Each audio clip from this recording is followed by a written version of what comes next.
সুপ্রিয় শিক্ষার্থীরা, Shimul memorial Nasrat school and কলেজের ভার্চুয়াল ক্লাসে সকলকে স্বাগত। আমি মোহাম্মদ আবু নওশাদ, সহকারী শিক্ষক, Shimul memorial Nasrat school and college, Rajshahi. সুপ্রিয় শিক্ষার্থীরা, আমরা এখন করোনাকালীন সময়ের মধ্যে দিয়ে অতিবাহিত করছি। তো সেই করোনা থেকে মুক্তি পাওয়ার জন্য আমাদের কিছু বিধিনিষেধ মেনে চলা উচিত। এসো তার সম্পর্কে কিছু জানি। বারবার হাত ধুতে হবে, হ্যান্ড ওয়াশ, সাবান অথবা হ্যান্ড স্যানিটাইজার দিয়ে। প্রয়োজন ছাড়া আমরা বাড়ির বাইরে বের হব না। যদি বাড়ির বাইরে বের হই তাহলে অবশ্যই মাস্ক পরিধান করব এবং নিয়মিত পুষ্টিকর খাবার খাবো, ভিটামিন সি যুক্ত খাবার খাবো। সুপ্রিয় শিক্ষার্থীরা, এসো তাহলে আমরা আজকে আমাদের ক্লাসে ফিরে যাব। প্রিয় শিক্ষার্থীরা, আজকে আমাদের পাঠের বিষয় হচ্ছে অধ্যায় চতুর্থ, আমার লেখালেখি ও হিসাব এর দ্বিতীয় অংশ অর্থাৎ স্প্রেডশিট সম্পর্কে আমরা আজকে জানব। প্রিয় শিক্ষার্থীরা, এই পাঠ থেকে তোমরা যা যা শিখতে পারবে, এসো তার সম্পর্কে জেনে নিই। স্প্রেডশিট সম্পর্কে বলতে পারবে, স্প্রেডশিটের ক্ষেত্র সম্পর্কে বলতে পারবে, স্প্রেডশিট ব্যবহারের কৌশল সম্পর্কে বলতে পারবে। সুপ্রিয় শিক্ষার্থীরা, অবশ্যই তোমরা তোমাদের খাতা কলম নিয়ে বসেছো ক্লাসটি করতে। প্রিয় শিক্ষার্থীরা, তাহলে আজকে আমাদের যে আলোচ্য বিষয়টা আছে অবশ্যই তোমরা তোমাদের খাতায় উঠিয়ে নেবে। এসো আমরা আলোচ্য বিষয় সম্পর্কে জানি। স্প্রেডশিট, স্প্রেডশিট ব্যবহারের ক্ষেত্র, স্প্রেডশিট ব্যবহারের কৌশল, যোগ বিয়োগ গুণ এবং ভাগ। সুপ্রিয় শিক্ষার্থীরা, তাহলে এসো আমরা এখন জানবো স্প্রেডশিট সম্পর্কে। তাহলে আমরা দেখতে পাচ্ছি প্রথমে কি গণনাকারী যন্ত্রগুলো থেকে স্প্রেডশিটের উৎপত্তি হয়েছে। স্প্রেডশিট এই অ্যাপ্লিকেশন সফটওয়্যারটি দেখতে বা এটা দেখতে এরকম। আমরা একটা স্ক্রিনে ছবি দেখতে পাচ্ছি। শিক্ষার্থীরা, এখন আমরা সর্বপ্রথম জানবো মাইক্রোসফট এক্সেল বা স্প্রেডশিট কিভাবে ওপেন করতে হয় বা অন করতে হয়। প্রিয় শিক্ষার্থীরা, আমরা স্টেপগুলো নিচে দেখতে পাচ্ছি। কি করব? প্রথমে স্টার্ট বাটনে যাব বা স্টার্ট মেনুতে যাব। স্টার্ট মেনুতে যাওয়ার পরে অল প্রোগ্রামসে যাব, মাইক্রোসফট অফিসে যাব বা এমএস অফিসে যাব। এমএস অফিসে ক্লিক করার পরে আমার অপশনগুলো চলে আসছে। প্রিয় শিক্ষার্থীরা, দেখতে পাচ্ছ এখানে আজকে আমরা এক্সেল সম্পর্কে পড়ছি, আমরা এক্সেল ওপেন করব। যদি আমরা ওয়ার্ড সম্পর্কে পড়ি বা ওয়ার্ড ওপেন করতে চাই, আমি এখান থেকে সবগুলোই ওপেন করতে পারবো। তাহলে আমার যেহেতু এক্সেল ওপেন করা প্রয়োজন, তাহলে আমি এখানে এক্সেলে ক্লিক করলেই কি হচ্ছে, আমার সফটওয়্যারটি ওপেন হয়ে যাবে। প্রিয় শিক্ষার্থীরা, আমরা স্ক্রিনে আরেকটি ছবি দেখতে পাচ্ছি। এখানে স্প্রেডশিটের মেনু বারগুলোর বা পুরো স্প্রেডশিটের পরিস্থিতিটা দেওয়া আছে। তোমরা ভালো করে খেয়াল করবে ছবিটি। এখান থেকে আমি স্প্রেডশিট সম্পর্কে যাবতীয় সবকিছুই জানতে পারবো। তাহলে প্রিয় শিক্ষার্থীরা, এখন আসো আমরা এখন জেনে নেই স্প্রেডশিটের সংজ্ঞা বা জিনিসটি কি। স্প্রেডশিট হচ্ছে এক ধরনের অ্যাপ্লিকেশন সফটওয়্যার যা তালিকাবদ্ধভাবে ডেটা বিন্যাস, বিশ্লেষণ ও সংরক্ষণ করে। তাহলে স্প্রেডশিট হচ্ছে কি? এক ধরনের অ্যাপ্লিকেশন সফটওয়্যার। সুপ্রিয় শিক্ষার্থীরা, আমরা স্প্রেডশিটের ক্রম বিকাশটা আমরা দেখে নিই। দেখো, একটু আগে আমরা এই ছবিগুলোই দেখেছিলাম, এখন সেই জিনিসগুলো সম্পর্কে জানবো।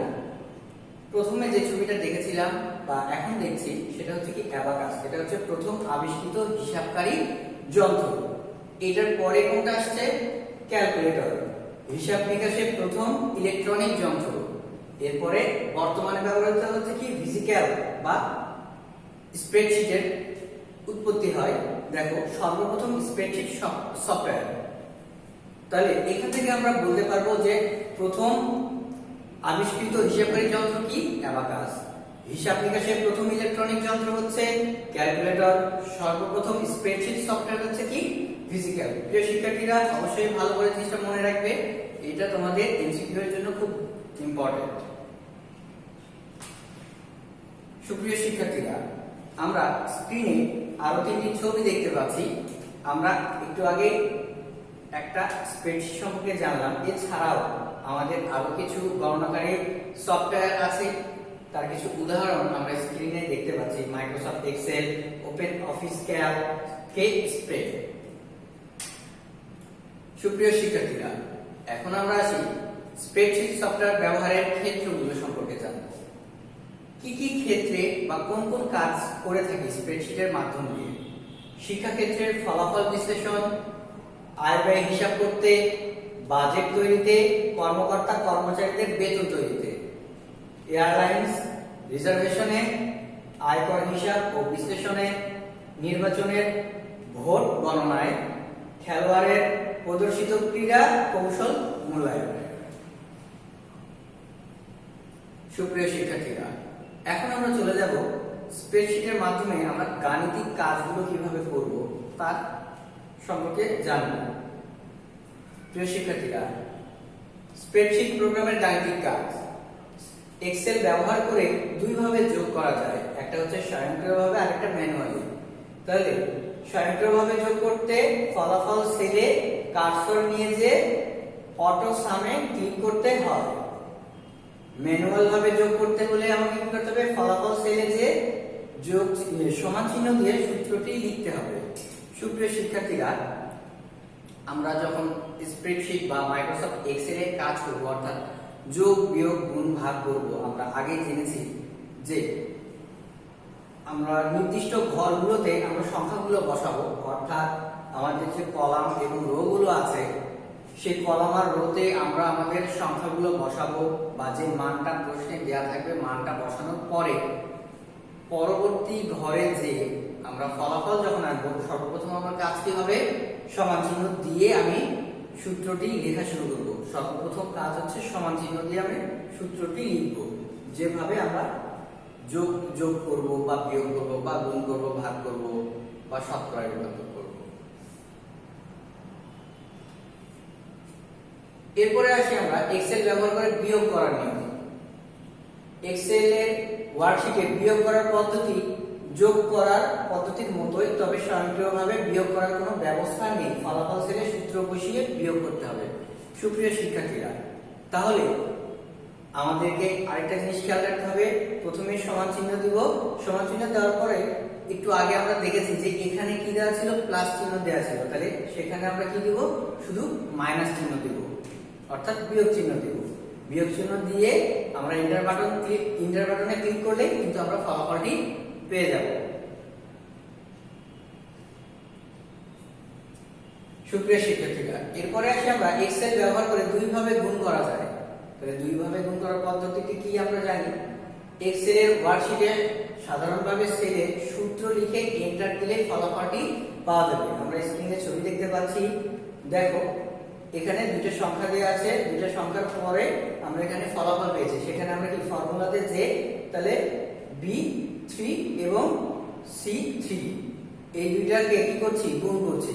সুপ্রিয় শিক্ষার্থীরা, তোমরা আগে জেনেছো, যেহেতু এটা রিভিশন ক্লাস, তোমরা আগে জেনেছো যে আমরা বা আমাদের কম্পিউটার কিন্তু আমরা যে ক্রস চিহ্ন বা গুণ চিহ্ন ব্যবহার করি সেটা কিন্তু কম্পিউটার রিড করতে পারে না। তাহলে কম্পিউটারের ভাষায় গুণ চিহ্ন আমরা কোনটাকে বলছি?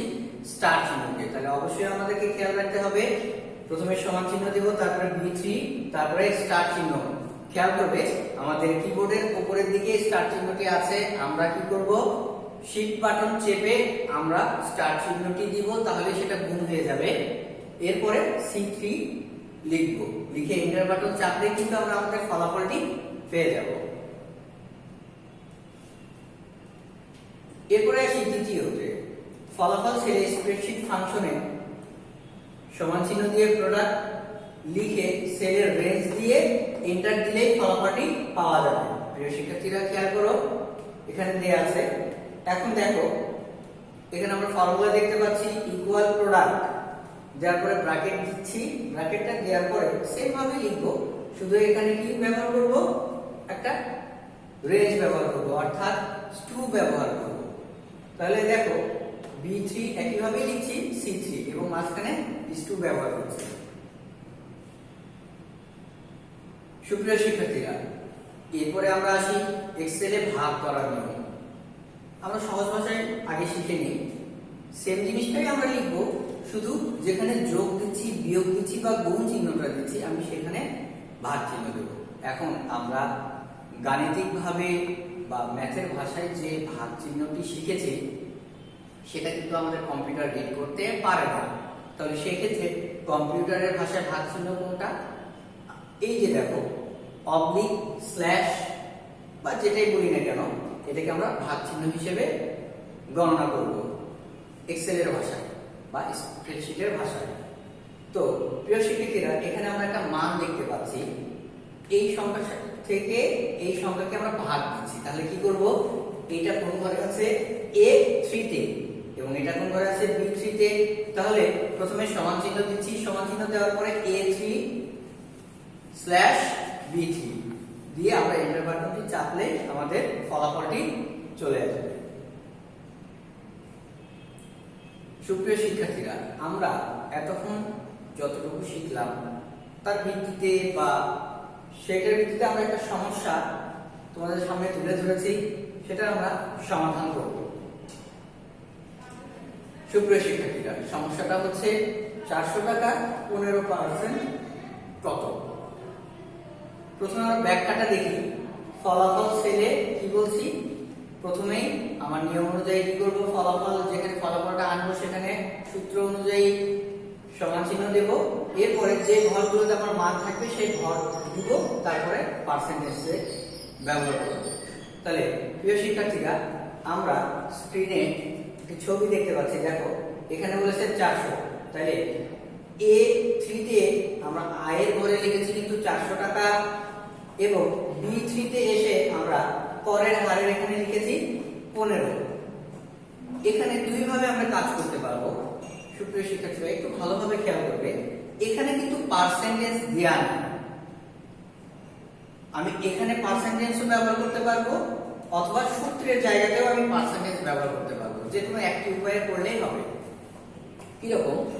যদি এখানে 15% দেই, তাহলে সূত্রেতে আমরা সূত্রের জায়গায় আমরা পার্সেন্ট না দিলেও চলবে, শুধু B3 লিখবো। তখন আমাকে কি করতে হবে না? পার্সেন্টেজ দিতে হবে না।